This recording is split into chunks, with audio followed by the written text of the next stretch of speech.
Assalamualaikum warahmatullahi wabarakatuh. Ketemu lagi sahabat semua di sesi tanya jawab Zoom belajar composting online batch ke-20 dan silakan buat teman-teman semua yang mungkin nanti menyaksikan rekaman ini kalau ada pertanyaan langsung sampaikan saja di grup WhatsApp ya di kolom komentar di video ini juga bisa, nanti juga akan saya jawab. Tapi silakan teman-teman semua untuk kemudian manfaatkan ya grup WhatsApp kita selama 4 minggu ke depan untuk kita sharing dan tanya jawab seputar proses composting di tempat Anda masing-masing. Oke, saya awali dulu dari Kak Indi ya. Terima kasih Kak Indra ini dan Kak Dewi juga sudah hadir.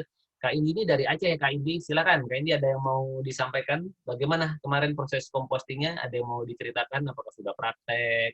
Ada kendala apa, ada tantangan apa, atau ada yang mau ditanyakan? Silakan Kak. Kak Andit, Ya. jadi kalau misalnya idealnya itu setelah kita masak, setelah menyiangin atau ada Betul. sampah, itu sebaiknya langsung masukin ke lubang gitu ya, Kak? Kalau kemudian kakak punya lubang punya lahannya, iya. Makin segar, makin bagus Kak. Makin enak juga ngerjainnya.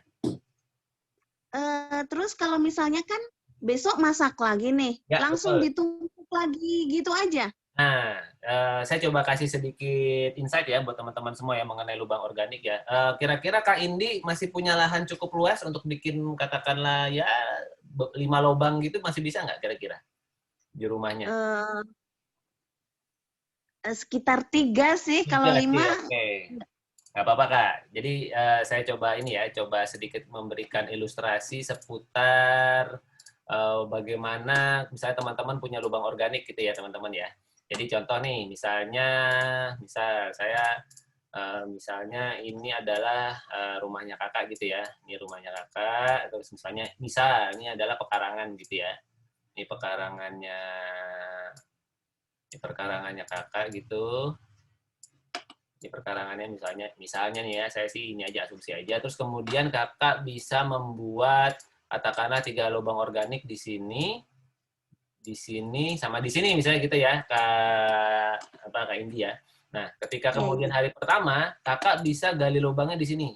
Ya, kakak gali lubang di sini, dan saya sih sarankannya adalah mungkin dibuat per hari aja Kak. Jadi misalnya gini, silakan gali lubangnya mau di pagi hari atau mau di malam hari silakan. Jadi sampah masak sehari itu gitu ya.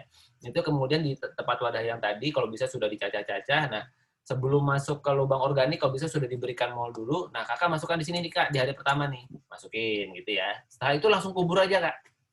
Nah, jadi gali tanahnya sebetulnya nggak usah terlalu dalam. Ya, ibaratnya cukup sekedar dia sampai, kecuali kakak masaknya banyak banget. Tapi kalau berdasarkan pengalaman saya sih ya, gali 20 cm aja masih oke lah. Nah, kakak gali di situ, terus ditutup. Nanti besoknya galinya di sini, Kak. Langsung di lubang kedua. Nah, habis itu gali lagi, tutup lagi. Nanti di hari ketiga di sini, Kak. Nah, gali lagi, tutup lagi. Sebetulnya, Kak, kalau kakak punya kesempatan buat katakanlah punya kesempatan buat bikin 10, misalnya contoh ya, ini contoh aja ya Kak Indi ya, kalau kakak bisa bikin bisa 10 lubang ada di sini, 4, 5, 6, 7, 8, 9, 10, misal ya, misalnya seperti ini. Nah, saya menyarankan nanti kakak hari keempat di sini nih Kak Indi. Hari keempat, nanti hari kelima, hari keenam, hari ketujuh, hari ke-8, hari ke-9, hari ke-10 gitu ya. Nah, nanti begitu kembali ke hari pertama lagi, kenapa saya bikin 10 hari? Karena rata-rata memang dalam waktu 10 hari, sampah itu secara umum yang terolah dengan benar, itu sudah mulai terkompos dengan cukup baik gitu ya. Nah, nanti pas jadi di hari ke-10, kakak balik lagi nih Kak ke hari yang pertama ini, lubang hari pertama. Nah, jadi hari ke-11-nya, kakak masuk di sini nih, hari ke-11. Kakak masuk di situ, gali lagi, nanti kakak lihat deh hasil sampah yang sudah kakak masukkan di hari yang sebelum, di 10 hari yang lalu seperti apa. Berdasarkan pengalaman saya itu hilang nggak betul-betul dia tercampur dengan tanah, kecuali kalau ada sampah-sampah keras seperti mungkin potongan daun pisang atau kemudian bonggol-bonggol jagung, tulang-tulang ayam yang bagian paha, itu mungkin masih ada remah-remahnya, tetapi secara keseluruhan sisa-sisa sayuran, sisa nasi apa segala macam itu betul-betul sudah jadi nyampur dengan tanah semua. Nah, nanti di hari ke-12 di sini Kak. Hari ke-12, nanti hari ke-13 di sini dan seterusnya 14 14, 15, 16, 17, 18, 19, 20 gitu ya Kak. Nah, nanti di hari ke-21 masuk lagi di sini Kak, hari 21, 22 gitu terus lama-lama nanti tanah Kakak di sekitar itu makin gembur, makin subur karena apa? Kakak memberikan nutrisi ke dalam tanahnya tersebut. Begitu Kak Indi, gambarannya bisa Iya, dipahami mungkin? iya, iya, bisa. Jadi untuk hari ke-11-nya langsung tumpuk aja ya Iya, sampahnya tadi betul ya, Kak. Kak Anit ya? Betul, gali lagi aja, gali lagi, terus nanti kakak akan lihat loh, mana sampah yang 10 hari yang lalu, wah udah nggak ada, udah isi lagi kak, tumpuk lagi, begitu Hmm, terus. iya. Itu ngasih molnya sekitar seberapa ya, Kak ya? Nah, ngasih molnya seberapa ya? Kalau kakak lihat video saya di video yang di kompos yang ketujuh, apa keluap yang ketujuh, itu kakak bisa lihat ngasih molnya itu bahasa Jawanya itu dikecretin nggak?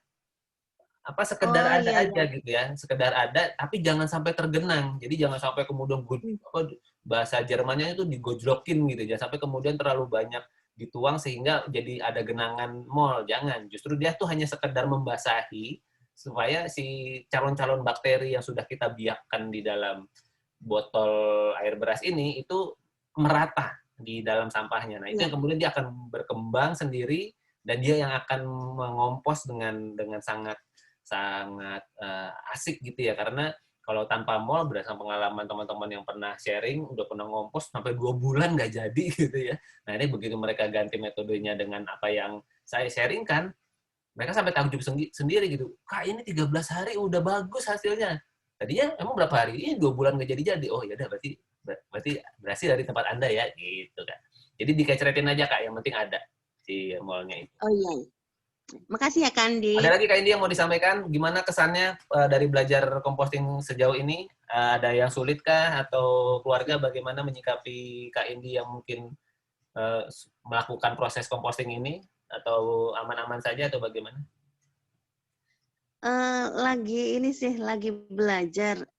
Jadi 3 tahun yang lalu kan saya nyampe di Aceh. I Itu see. rasanya, aduh, di mana-mana rasanya kok mau beli sayur, mau beli cabai, semuanya pakai plastik semua. I see. Kalau di Jakarta kan biasanya pakai koran bekas atau kertas-kertas Ya, bekas gitu. Kalau di betul, sini nggak betul. ada kan.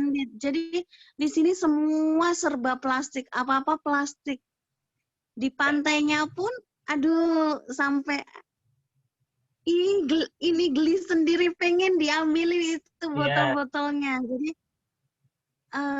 memang benar kata Kak Andit tadi, mindset yang nomor ya, satu. Karena tanpa itu nol semua. betul Kak.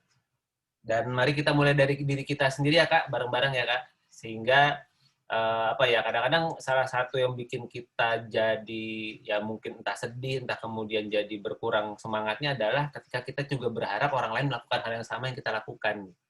Ya Pak, Iya, kayaknya kita udah ngolah tapi kenapa sampah masih banyak aja? Ya, ya memang begitu sih Kak. Kita memang jadi pionir. Kita memang tujuan saya bikin program ini jangan bilang-bilang ya teman-teman ya, saya memang lagi nyebarin virus sebetulnya gitu ya. Supaya apa? Supaya teman-teman yang ada di sini itu suatu hari teman-teman, ketika saya sangat percaya gini, jadi saya sangat percaya bahwa sebuah program yang baik hanya bisa dijalankan oleh orang yang baik. Jadi misalnya katakan sebenarnya saat ini di pemerintahan, di KLHK, saya punya mentor Mbak Wildayanti yang tadi ada di foto itu sudah jadi ketua Asosiasi Bank Sampah seluruh Indonesia. Setelah beliau menjalankan perjalanan di dunia persampahan ini, seorang wanita yang kemana-mana segala macam, mungkin udah perjalanan sekitar berapa ya, 10 tahunan ya, 10 tahun. Waktu ketemu saya itu baru sekitar 2 sampai 3 tahun beliau bergerak, dan itu pun wow, banyak sekali tantangannya. Sekarang juga banyak, cuma perhatiannya juga sudah jauh lebih banyak karena keadaannya sudah semakin mendesak. Nah, di apa ya di situ saja saya melihat bahwa sebetulnya pemerintah punya punya will ya, punya will dan sudah melakukan beberapa resource. Misalnya ya mungkin di sini ada Kak Indra ini dari Nun Sewu, saya lihat dulu. Kak Indra ini dari mana ya? Di mana tuh Kak? Saya Oh dari Kak Lestari, oke dari Depok, oke saya dari Depok. Wah Depok, ini ngajar di Jakarta, Kak. Oh siap. Oh, ini Depok juga lagi seru nih. Saya kemarin habis baca beberapa berita katanya Depok nggak belum bisa membuka TPA baru karena perang Rusia dan Ukraina. Waduh, apa kaitannya itu antara perang Rusia Ukraina sama pengolahan sampah di Depok? Karena ternyata ada alat yang nggak bisa masuk ke Indonesia karena embargo apa segala macam, sehingga belum berani nih buka TPA-nya karena ya harus ada alat itu dulu baru berani dibuka. Efeknya apa? Efeknya akhirnya saya nggak tahu apakah di tempatnya Kak Lestari termasuk mengalami, ya akhirnya kemudian sampah-sampah nggak diangkat, jadi masalah apa segala macam. Begitu sih. Nah, kembali sedikit ya sebelum saya masuk ke Kak Lestari. Jadi saya sangat percaya bahwa program yang baik hanya bisa dijalankan oleh manusia yang baik. Dan manusia yang baik adalah manusia yang punya ilmunya, yang terequip dan paham mengapa ini perlu dilakukan. Jadi sebetulnya pemerintah itu sudah punya alat pengolah sampah, alat penyacah sampah, di hampir di setiap kelurahan di seluruh Indonesia. Katanya gitu ya. Dan saya pernah melihat beberapa memang, tapi kok ya nggak dijalankan. Karena apa ya? Karena nggak teredukasi. Karena bagaimana, siapa yang mau ngolah sampah yang tertumpuk gitu ya. Misalnya ada botolnya, ada sisa sayurnya di situ, terus kita gitu yang milah-milahin. No, itu tidak akan berjalan, teman-teman. Semua bisa berjalan kalau dari sejak awal kita punya kesadaran memilah yang organik, kita olah sendiri, atau enggak dipilah dulu, malah masalah nanti ngolahnya secara komunal gitu ya, dikumpulin se-RT apa segala macam, itu sudah soal teknis, tapi harus dipilah dari awal. Nah, saya ingin teman-teman yang ada di sini, jadi jangan bilang ya, saya nyebarin virus ini memang supaya kalau teman-teman terbiasa memilah sampah organik dulu.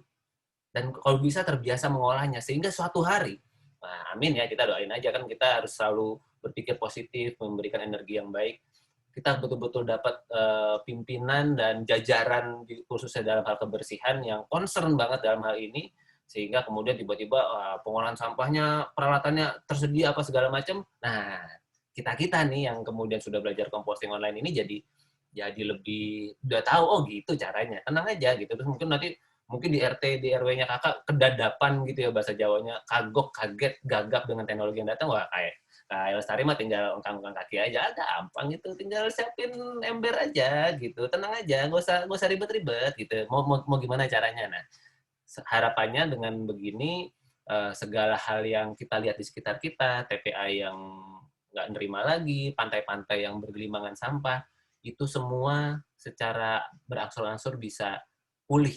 Karena apa? Karena kesadaran kita dari masing-masing kita. Jadi masing-masing kita bisa jadi penggerak di tempat kita masing-masing. Begitu teman-teman. Aduh, terbongkar dari rencana saya. Ya, mudah nggak apa-apa lah, emang itu kok tujuannya. Silakan Kak Lestari, ada yang mau disampaikan? Baru setelah itu Kak Dewi ya. Silakan Kak. Gimana kesannya belajar composting selama ini? Ada kendala kah? Silakan. Ya, terima kasih. Assalamualaikum warahmatullahi wabarakatuh. Waalaikumsalam Kak Lestari. Ya, Mas Andito, ini terus terang saya baru secara langsung belajar composting. Kalau sebelumnya hanya terlibat, jadi kayaknya ya udah ikut. Okay. Misalnya seperti saya guru kan, saya ngajar di SMK di Pasar Minggu. Siap. Ya, memang benar kalau sedang ada event lomba itu jalan composting, istilahnya pemilahan sampah. Dengan bergantinya pimpinan atau sudah enggak lagi, ya udah sampah menumpuk lagi gitu. Jadi memang harus concern ya atau berkesinambungan. Nah, kalau ya itu di lingkungan tempat saya kerja. Kalau di rumah ini memang kemarin sampah luar biasa, habis Lebaran tukang sampah nggak ngangkut karena sampah menumpuk sampai ke jalan-jalan itu. Oke, dan itu bau ya Kak? Bau, apalagi itu kalau kemarin tahu kejadian kereta api yang di Rawageni Depok ditutup. Nah, rumah saya sekitar situ, jadi lewat alternatif. Di sana alternatif di samping depo itu kiri kanan jadi tumpukan sampah. Yang begitu saja ya, bukan dibolehkan kan, atau orang tidak, itu dari dari RW gitu loh. Ya. Jadi ditumpuk dulu sambil menunggu, ya akhirnya ya itu tadi ya memotivasi saya untuk ya memilah sampah gitu. Jadi ya ini walaupun dengan perlahan. Misalnya ini mau bikin mall yang masak nasi anak, jadi jadi terhambat gitu. Perlu dimasukin di WhatsApp mungkin gitu ya. Iya, lewat WhatsApp gitu. Jadi ya seru sih. Maksudnya ya ingin sekali untuk memanfaatkan limbah. Beberapa hari ini sudah terkumpul tapi belum dikasih mall. Jadi keburu basah itu sebaiknya mungkin masukkan bikin lubang aja mungkin ya kayak. Kalau ada lubang, ulang lagi aja Kak. Biasanya kalau udah terlalu basah, kan biasa aromanya udah mulai nggak enak, Ya, masukin lubang betul. aja, sama kasih molnya sedikit aja Kak. Walaupun molnya tadi Oke. belum Ah, ah. lama gitu ya, Tadi sehari aja udah nggak apa-apa, lumayan. ya, oke, Kasih siap mol. Kak. Makasih. Apalagi Kak Lestari, ada yang mau ditanyakan mungkin dalam proses? Tadi, nah kebetulan ini lagi senang makan buah nih. Hmm. Jadi tadi saya Oh, yang tanyakan pertanyaan tadi ya Kak ya? untuk membuat apa ekoenzim, apa Ya. buah itu satu jenis atau Mm-mm. kemarin udah ada mangga tapi sempat kebuang. Ya, ya, Nah ya. itu satu jenis atau bisa dicampur dengan misalnya mangga sama apa nanas gitu seperti Mm. apa itu aja. Bisa Kak, Terima bisa. kasih.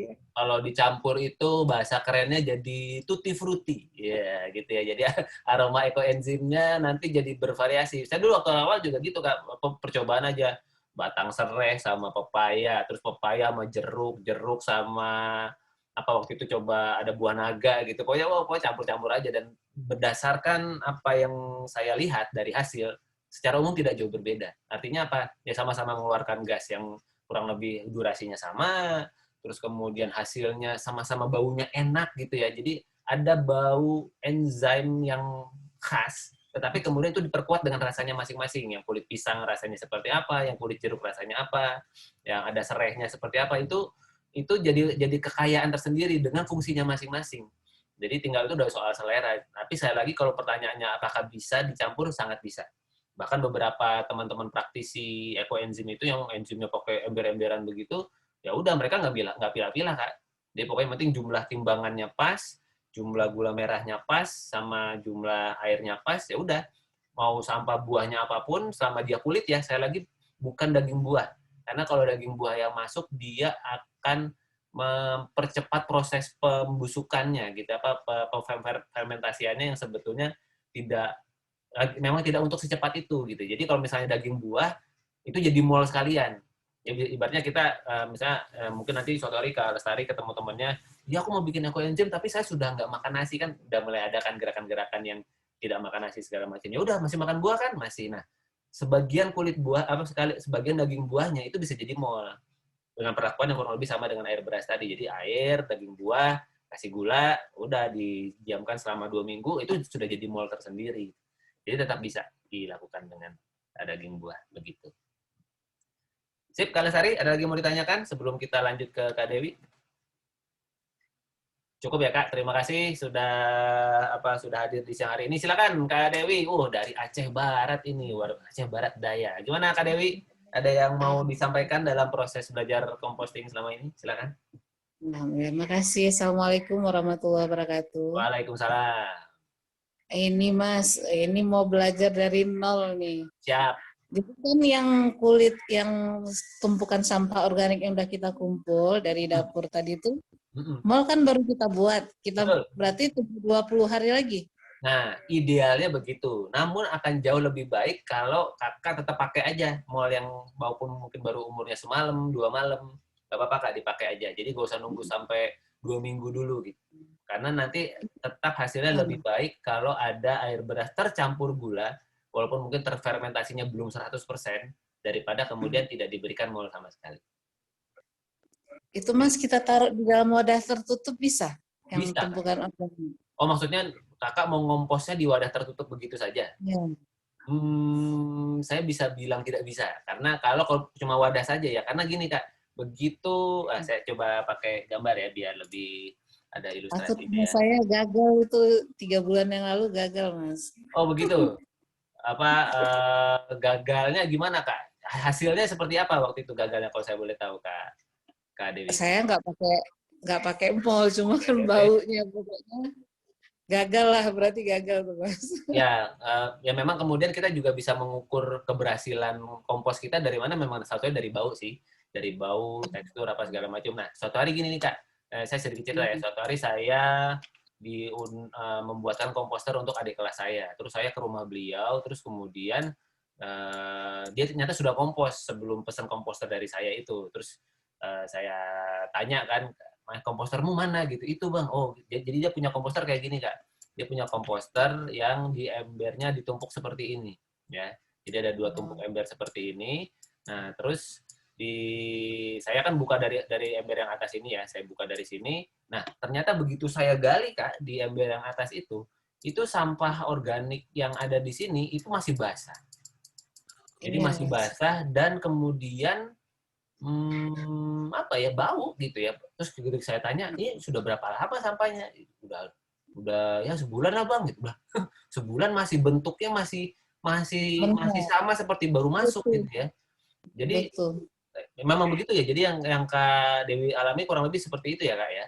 Iya, masih utuh, belatungnya banyak. Ya betul Jadinya, Kak. Betul. Itulah kenapa kemudian kalau misalnya Kakak mau melakukan dengan wadah yang Kakak punya, saya lebih sarankan Kakak kemudian memodifikasinya atau kemudian ganti pakai kompos pot sekalian Kak. Jadi Kakak pakai pot aja gitu ya. Pakai pot tanaman seperti ini atau kemudian wadahnya Kakak lubangi di sini. Jadi diberikan lubang supaya air lindinya keluar. Jadi yang bikin basah dan bau adalah karena yang namanya sampah organik di fermentasi pasti ada efek air yang keluar. Ya, pasti akan ada efek air yang keluar. Pakai kompos bag itu? Gimana Kak? Mas Sandi? Ya. Pakai kompos bag itu? Kompos bag juga sama. Kompos bag yang hijau. Betul, kompos bag yang hijau ya, atau yang warnanya hijau itu ya nggak salah ya. Ya, yang warna hijau. Yang warna hijau pun itu pun sebetulnya dia didesain untuk yang bagian bawahnya itu air tetap bisa keluar. Makanya dia nggak bisa ditaruh di atas yang bukan tanah sebetulnya. Karena kalau dia ditaruh di atas yang bukan tanah, nanti si kompos bag itu nanti dia akan kayak ada keluar air lindinya gitu Kak di sini Kak.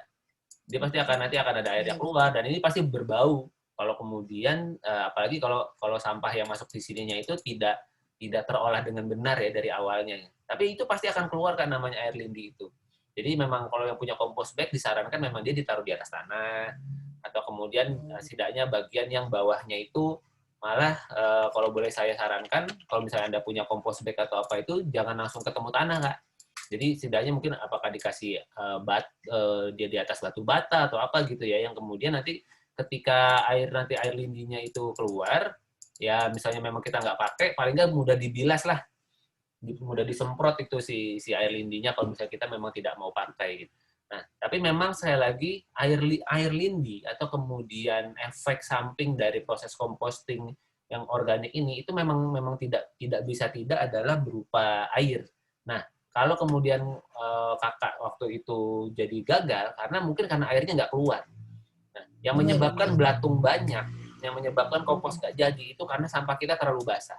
Itu sebabnya ada di keluar kelima kita punya faktor namanya penggembur, yaitu adalah ketika kemudian kita mendapati kok sampah kita bau banget ya, udah 2 hari kok masih bau banget, kok belatungnya banyak. Nah udah, tambahin penggembur itu Kak. Gosok jerami lah. bisa ya? Gimana jerami? Kak? Jerami. Nah, jerami ini saya jujur pertama belum pernah pegang ya, dalam artian yang saya pahami jerami itu biasanya basah. Dia tidak mengering, tidak menyerap air. Itu yang saya pahami sih. Jerami kan rumput yang agak kering gitu ya, dari rumput kering ya. Kayaknya jerami itu kalau dia gimana Kak? Sisa potongan padi yang kering. Nah, kalau asalkan itu dikeringkan mungkin bisa Kak. Dan kemudian mungkin perlu agak dipotong-potong ya Kak si jeraminya itu. Jadi bukan model panjang-panjang seperti itu. Malah sebetulnya kalau misalnya Kakak dekat dengan pengolahan padi, sekamnya itu malah jauh lebih bisa menyerap air. Kadang-kadang ada yang sekam yang sudah dibakar gitu ya, sekam bakar. Nah, itu malah kemudian masih lebih bisa menyerap air Kak daripada katakanlah saya nggak tahu kalau si batang jerami ini cukup kering atau tidak. Tapi bisa dicoba sih ya. Mas Dito, sisa bakaran dari kopra itu kelapa bisa. Nah, bagus tuh Kak. Sisa bakaran berarti abu ya? Iya, abunya yang warna hitam. Boleh Kak. Wah, itu bagus tuh. Abu-abu itu nggak dikasih tuh, ambil aja ya. Ambil aja Kak, boleh Kak. Itu sangat menyerap air dengan sangat baik itu. Apa ya bekas-bekas pembakaran atau apa, pokoknya bisa kayu-kayu kan bisa katakanlah saya nggak tahu bakar kopra itu apakah langsung kopranya atau kemudian ada kayu bakarnya, tapi efek kopra. Langsung kopranya orangnya diekspor kan sisa pembakarannya. Kemana itu biasanya? Nggak ada yang ngambil. Nggak ada. Wes, udah kakak berarti Saya punya sumber baru penggembur banyak. Nanti di foto ya kak, saya jadi penasaran apa pembakaran kopra seperti apa, terus kemudian bubuknya. asapnya diambil juga untuk obat orang tuh, asap Wih, pembakaran. mantap, mantap. Cuma yang katanya dibilangnya, saya tanya dulu sama yang bakar, ini bagus untuk tanah? Enggak Bu, untuk saring air yang bagus katanya. Oke. Makanya saya udah bingung. Aduh, itu dia. Nanti Bagus kita itu. coba di kompos ya. Silakan kak, dicoba kak. Jadi salah satu cara paling mudah untuk ngetes apakah kemudian si benda ini atau si benda organik yang kita mau coba penggembur ini bisa menyerap air adalah dengan uji coba kak. Jadi misal kakak punya wadah ini ya, punya wadah untuk kompos. Komposter tadi lah, yang back kompos lah. Oh oke. Bentar ini mana ini? Oh ini dia. Nah jadi misalnya kakak punya wadah seperti ini ya. Karena sebetulnya sebelum masuk ke kompos bag pun kakak perlu mengolah sampahnya di wadah dulu kak. Seperti yang ada di video di keluar yang ke-7 itu. Kan saya punya wadah tuh. Nah itu sampah itu di brimol di situ, dikasih penggembur di situ sebelum masuk ke kompos bag. Jadi saya tidak menyarankan memasukkan sampah langsung ke kompos bag tanpa kakak olah terlebih dahulu di wadah. Oh, baik. Jadi yang sudah masuk ke kompos bag, yang sudah masuk ke lubang organik, yang sudah masuk ke kompos pot, itu adalah sesuatu yang sudah kakak aduk-aduk dulu di wadah yang terpisah. Gitu loh, Kak. Jadi supaya kemudian di sana itu sudah tinggal proses. Jadi kita nggak ngaduk-ngaduk lagi di kompos bag-nya gitu, atau kemudian di embernya, nggak seperti itu. Kita ngaduknya di luarnya ya. Masuk ke sana, sudah biarkan dia berproses di sana. Nah, salah satu tipsnya adalah untuk kita mengenal apakah penggembur kita itu bisa menyerap air dengan baik adalah dengan cara, bisa katakanlah ini sampah ya, Kak. Oke, terusan. Misalnya katakanlah ini, misalnya ini sampahnya nih. Misalnya ini adalah sampahnya. Ini sampah di sini, terus kemudian ketika kita sudah nyimpen sampah ini, kasih mol gitu, terus kemudian ada sedikit air di sini nih biasanya nih, menggenang di sini ya. Ini kalau misalnya wadahnya kita miringkan, itu biasanya ada air numpuk di bawahnya, di sudutnya itu. Nah, coba kakak berikan si serbuk tadi itu, si serbuk bekas bakaran kopra itu. Ketika kakak berikan si serbuk yang bekas kopra ini, di sini, terus kakak aduk-aduk lagi, coba kakak miringkan lagi. Masih ada nggak nih si airnya ini? Kalau kemudian airnya sudah nggak ada, berarti dia bisa nyerap air.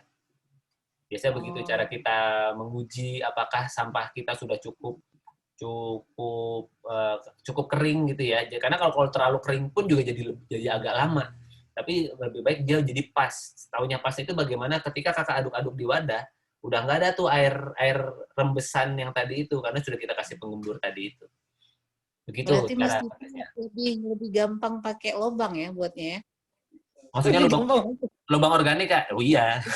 Lubang organik. Siap. Apalagi kalau kakak, mungkin saya nggak tahu di Aceh mungkin lahannya masih jauh lebih banyak gitu ya. Berarti kakak. Rumah saya aja yang nggak ada, Mas. Oke, siap.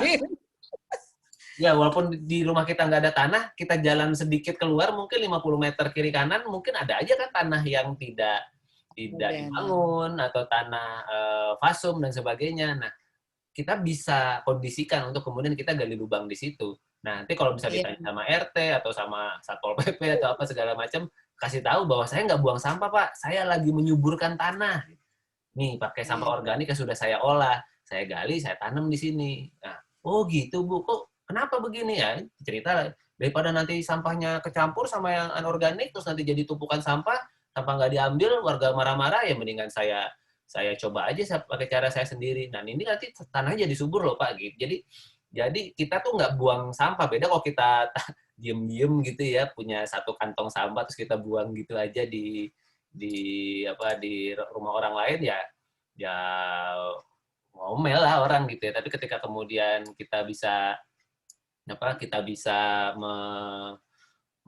katakanlah mengkomunikasikan tujuan dari apa yang kita lakukan adalah untuk kebaikan lingkungan, masa nggak didukung gitu. Kan tinggal kemudian cara kita komunikasi saja. Nah, kalau kedalaman lubang organik berapa senti? Kalau saya ya, Kak Lestari, sederhananya gini. Jadi Misalnya ini tanah ya Kak, misalnya ini tanah. Terus kemudian udah saya galinya tuh nggak terlalu dalam Kak. Misalnya taruhlah ini mungkin sekitar 10 cm lah. 10 cm aja kayaknya sudah cukup dalam ya. Intinya adalah ketika kemudian ini saya gali, terus kemudian kan ini ada tanah bekas galiannya di sini, sampahnya masuk di sini. Nah, sampai secukupnya sampahnya aja Kak kalau saya. Dan yang penting ketika ini ditutup semuanya rata tertutup dengan tanah yang kita ambil tadi. Jadi yang penting tertutup aja, nggak usah terlalu dalam. Karena kalau terlalu dalam pertama capek gitu ya, maksudnya ngerjainnya jadi terlalu itu. Tapi kalau kemudian kita bisa sekedar sampah hari itu masuk ke sana semua dan bisa tertutup rapat, itu sudah cukup. Kadang-kadang pertanyaannya gini, nanti nggak digali-gali sama hewan segala macam, ya nggak apa-apa dong. Maksudnya kalau saya sih, kalau ada yang gali-gali, berarti kan dia masih cari rezeki di situ. Berarti masih ada sesuatu yang masih bisa dimakan sama mereka, ya nggak apa-apa. Tapi kalau kemudian itu dianggap mengganggu, ya berarti kakak perlu katakanlah bisa menggali lubang lebih dalam, atau ya dilawan si hama-hamanya itu, kasih perangkap lah, kasih apa segala macam, sehingga hamanya tidak mengganggu di sana. Tapi selama itu masih bisa ditolerir, kalau saya sih lebih melihat bahwa kalau masih ada organisme lain, hewan lain, yang memanfaatkan sisa bahan organik yang sedang kita kumpulkan, ya rezeki dia ada di situ gitu. Jadi maksudnya ya kita bersahabat lah sama teman-teman di sekitar kita, termasuk mungkin hewan-hewan pengganggu dan sebagainya, ya semua sudah ada jatahnya. Tinggal kemudian ya sesuai takaran aja. Kalau kemudian udah mengganggu, mulai kotoran tikus di mana-mana, ya mungkin kita perlu melakukan sesuatu supaya kemudian mereka jumlahnya berkurang dan sebagainya. Itu bisa dilakukan. Begitu sih Kak Lestari jawabannya. Kak Dewi ada lagi mungkin sebelum kita akhiri tanya jawab kita? Luar biasa nih seru nih. Sebenarnya mau ke ekoenzim tapi Oke, silakan. Kita masih punya waktu 5 menit Kak, silakan. Ada yang mau ditanyakan ekoenzim? Saya pernah buat ekoenzim kulit pisang ya. Oke. Kulit pisang sama air. Dan lalu berapa hari ya? 10 hari udah bisa dipakai tuh, udah hancur. Oke. Jadi gimana Mas? Yang benarnya gimana? Air aja atau ada gulanya Kak? Lupa deh. Kayaknya nggak pakai gula Mas. Oke. Berarti kakak mungkin melakukan sesuatu hal yang apa ya? Jadi salah satu fungsi gula yang saya pahami ya, dia fungsinya adalah pemecah dan katalis untuk membuat si kandungan di dalam kulitnya pisang ini menjadi lebih lama terfermentasinya. Kan sesuatu yang kena gula itu jadi awet ya. Maksudnya apa ya? Gula itu dia tuh merubah sesuatu tuh jadi teroksidasi gitu.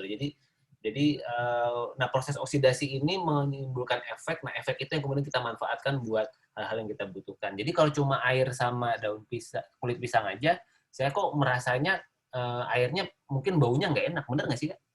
Benar.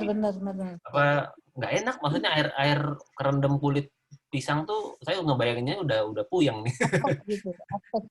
Iya. Nah, kalau ekoenzim itu aromanya tuh seger. Asam, seger gitu ya, karena dia terfermentasi cukup lama dengan kandungan gula dan ada perbandingan yang sudah jadi pakem.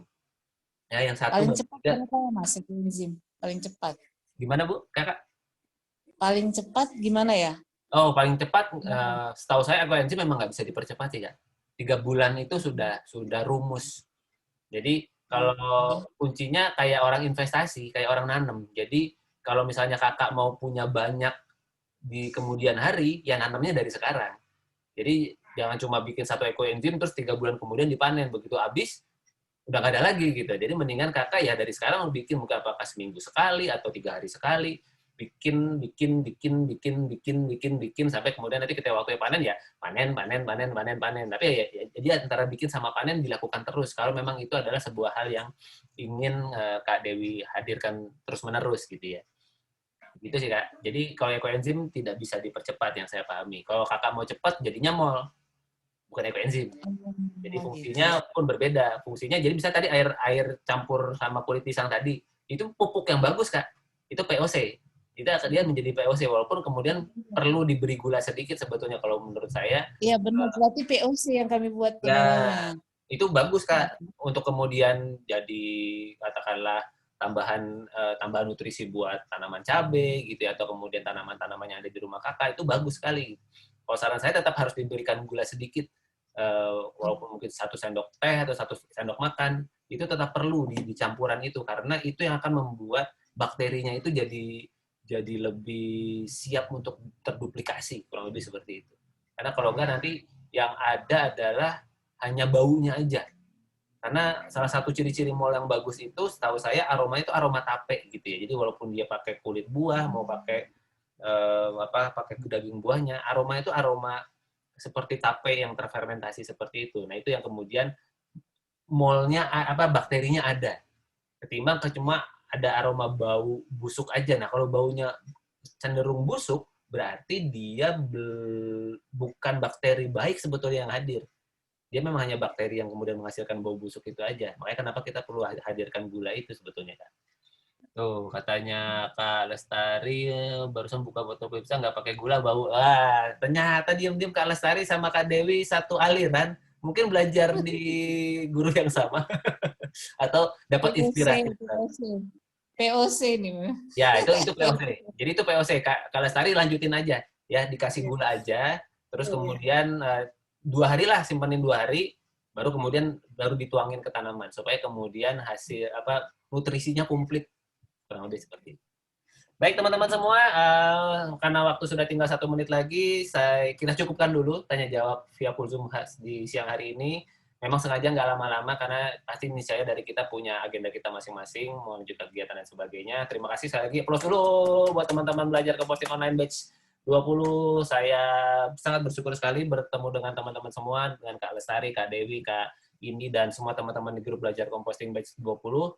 Sekali lagi kita masih punya waktu sekitar 1 bulan ke depan atau 4 minggu ke depan di grupnya. Silakan manfaatkan untuk praktek dan share ya, supaya kemudian setidaknya ya teman-teman ada teman yang bisa kasih feedback lah. Saya pun juga masih belajar kok teman-teman, justru karena kita sama-sama belajar, mudah-mudahan kita selalu bisa menemukan bentuk composting terbaik di tempat kita masing-masing. Dengan tujuan apa? Supaya tempat tinggal kita lebih baik, bisa menjadi bagian dari sumbangsih kita, ibadah kita, menjaga lingkungan kita. Terima kasih. Sampai kita ketemu lagi di grup WhatsApp. Sehat-sehat semuanya. Assalamualaikum warahmatullahi wabarakatuh. Terima kasih.